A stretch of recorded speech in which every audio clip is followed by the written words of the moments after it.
Welcome to Book Bites with Rebecca and Rebecca. Whetting your appetite for your next read. Well, hello everyone, and welcome to this episode of Book Bites. I'm Rebecca Reed from rural Indiana, and this is my partner in books, Rebecca Yager from north of Dallas, Texas. How are you today? Well, we're hanging in there, Rebecca. I think I need more coffee though. I'm not sure. So Okay, yeah, I can get that. Well, today we are interviewing an author, which of course we love to do, and I want to introduce everyone to the lovely and talented Roseanna White. So, Roseanna, welcome to Book Bites. Thanks so much. Glad to be here. And today we are going to talk about mainly, well, she writes a lot of things. So if you know Roseanna, she's been around for a very long time and she's won a lot of things like the Christie, and she's up for a bunch of awards this year too, which is super exciting. But we're going to kind of focus a little bit today on the book that's going to release tomorrow, the day after this episode, and it is called The Spy Keeper of Marseille. actually, it And released so, yesterday, Rebecca. was it yesterday? It released Oh, I'm yesterday. sorry. I'm going the wrong direction. So it's Yes, out it's now. already out. So scratch that. It's Out out. now. Okay, it was yesterday, not tomorrow. So got my timeline off a little bit, but there you go. So you can get it now as soon as you find out what a wonderful and lovely book it is going to be, and you're going to want to read it right away. So, Roseanna, could you just give us like the little blurb that so that everybody can like pause this video and then run out and get it and then listen to the rest of it? Awesome. So, The Spy Keeper of Marseille is about the female head of France's largest intelligence network during World War II. So, my character is named Zélie Bellerose, but she is based on a historical woman who really did all these amazing things, named Marie Madeleine Foucaud. I can never wrap my tongue around that one either. That was good. So Sounded good.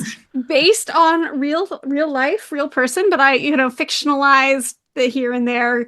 She had literally 1,000 agents, so I shoved them into like 5, make it a little more easy to deal with, and fictionalized her romance a bit. But so it's about her real life adventures in my fictional way of sharing them, and also focusing on the role of the arts in intelligence gathering in the war, with my hero, who is Marcel Laurent, who is a concert pianist, and he was Alliance is the name of this intelligence network. He was their liaison to the arts sector. So also based on a couple historical figures that were mashed together and just made a lot of fun.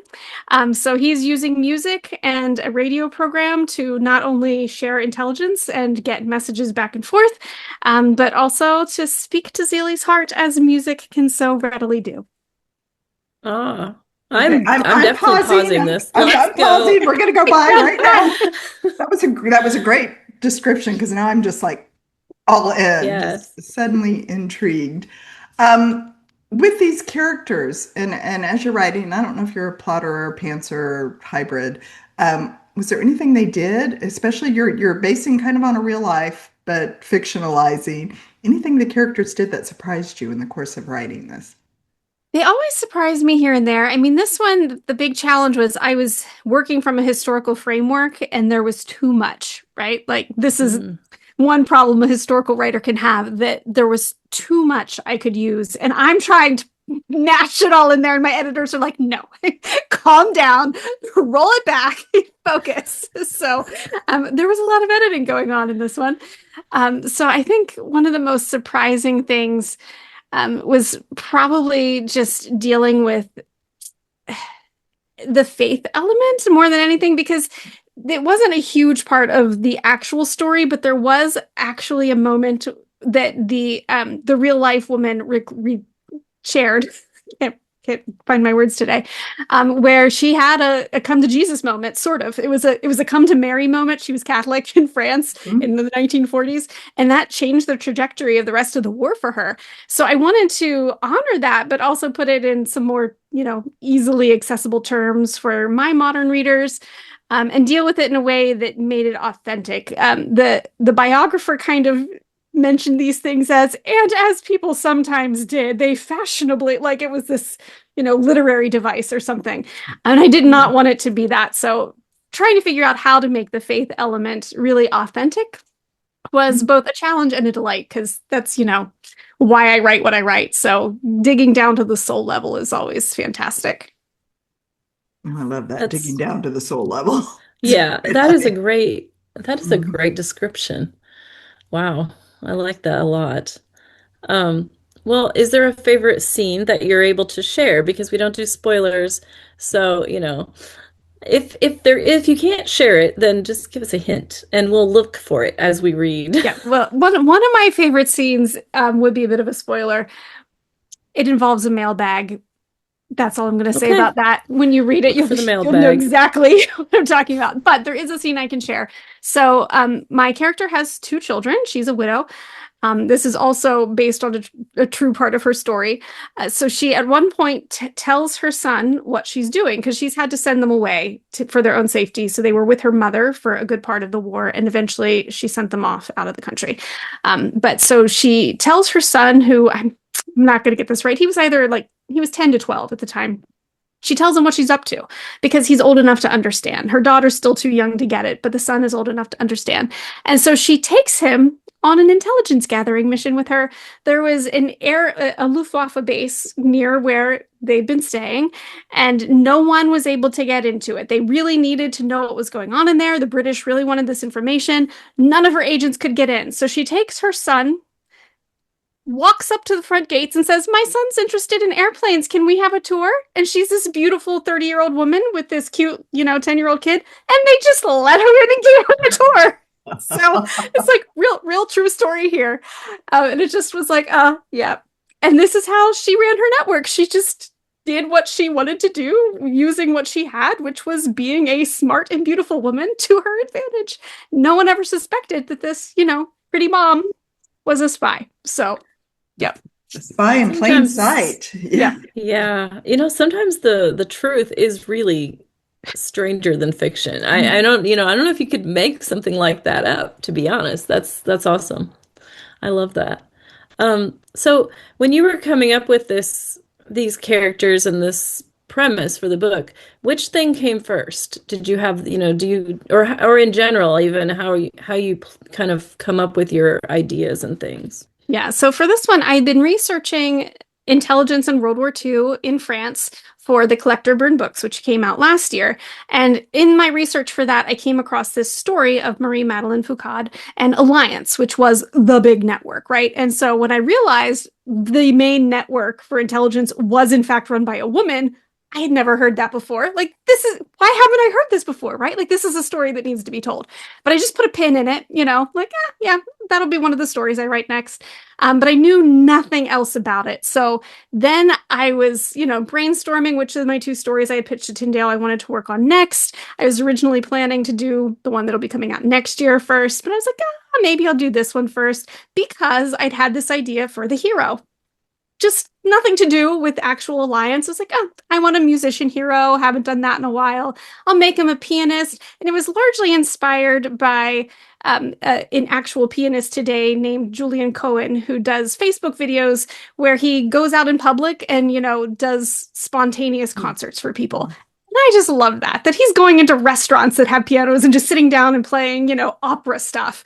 And Mm. people are always like, "Oh, what's going on?" I love that. Like that spontaneous thing. Like, wouldn't it be fun to have this world-class musician who decides during the war that rather than picking up his career, he was in a POW camp first in my version here, rather than picking up his career where he'd be entertaining primarily Nazis in Paris, what if he decided, no, I'm not going to do that. I'm going to bring joy to my people by playing in these out of the way places wherever I can, and I'm going to do something more meaningful. So he's recruited into Alliance and does just that, and that was so much fun. So that was actually where this story started. Was I want this musician hero, and then I went back and did my research on the actual heroine, and realized she was accepted into a music conservatory and opted not to go and to get married instead.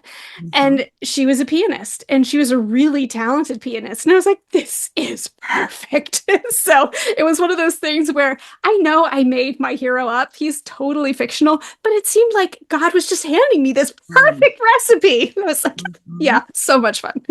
Oh yeah. Wow, yeah, there's no way you could turn that down. That sounds hilarious. So, I mean, hilarious in the way that, you're just so joyful when things like that come together in that Yep. way. It's just like Yeah, very, very awesome. Yeah, she's looking at me. Yes, my turn.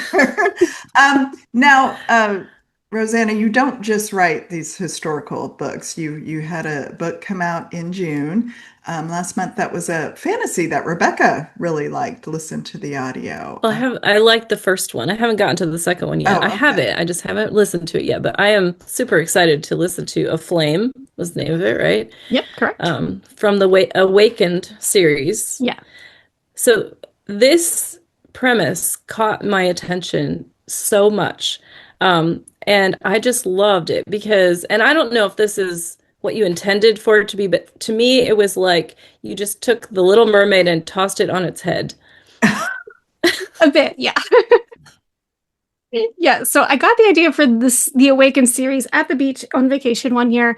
I had been reading a bunch of fantasy with my daughter, and I was like, I just want to write a fantasy sometime, just for fun, just for kicks.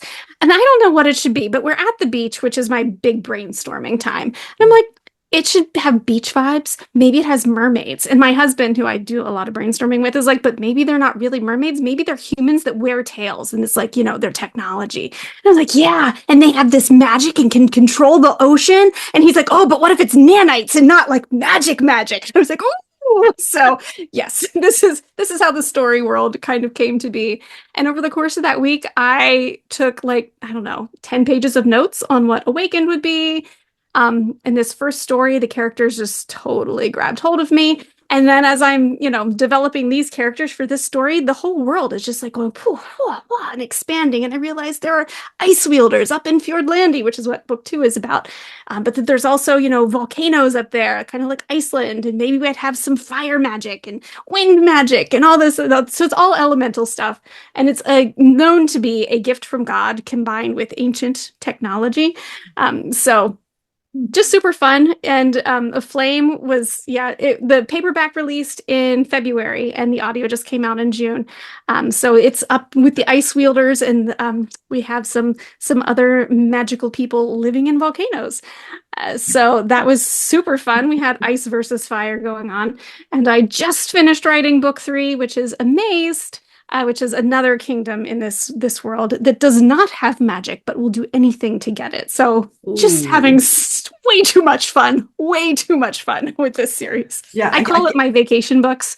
So, I'm writing all these other things that I have to, and then I write these just for fun.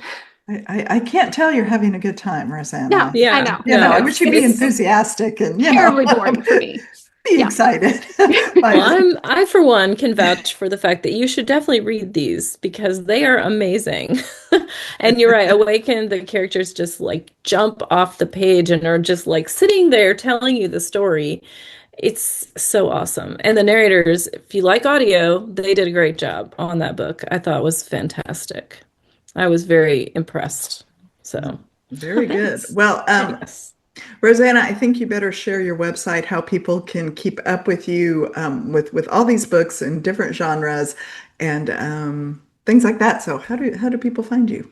Yep, I'm at rosannamwhite.com. So, very complicated. And on my website, you can find absolutely everything. I have a shop. You can buy signed books. Good. I have some bookish merch that's super fun. You can sign up for my newsletter, which goes out every Thursday at noon. And that gives you all the deals going on when books are available. You get first look at cover reveals. I'll share my blog post for the week and let me tell you a story that's just Rosanna babbling at you. Newsletter exclusive, Rosanna Babble. People love it. So yeah, that's my main method of communicating. But you can also find me on social media. I am Roseanna M. White at all the major sites. Very consistent, so you can always find me. Okay. Rosanna And M. if you are a White. newsletter fan, I will say her newsletters are amazing. They really are. I love them. So just Well, yeah. thank you. Some of the credit goes to me. I do the content, and some goes to my amazing assistant, Rachel Dixon, who puts it all together for me every week. So That's we're a good okay. team. She does good too. She does. Thank you, Rachel, Yeah. for doing that. Meanwhile, again, the latest book, and I mean, we couldn't be more on top of this if we tried, The Spy Keeper of Marseille, World War II historical book. Sounds so fascinating. So pick that up right now and then go to rosannamwhite.com. shop for the rest of her books in different That's right. genres and see what Rebecca's all excited about with the fantasy Yes, series on it's here. worth it. So But all the covers are gorgeous. Everything is I've her website's very nice too. It's very easy to navigate. I've been there. So yeah, go there, check it out, sign up for a newsletter, find out what's going on, and then you can go to RebeccaandRebecca.com to find out what we're doing and get all of our schedules and all the things that are coming up on Book Bites and also on our long form podcast as well. And then, of course, we're also on social media, and you can find your podcasts wherever you listen. We're also on YouTube, so you can find us there. And we would love to have a conversation with you. And so, if you're excited about one of the books that we talk about, please let us know. We would love to hear from you. And in the meantime, thank you so much, Roseanna, for coming on. We appreciate it very much. Thanks for having me. yeah. All right. Take care, everyone. We'll see you next time here on Book Bites. Bye.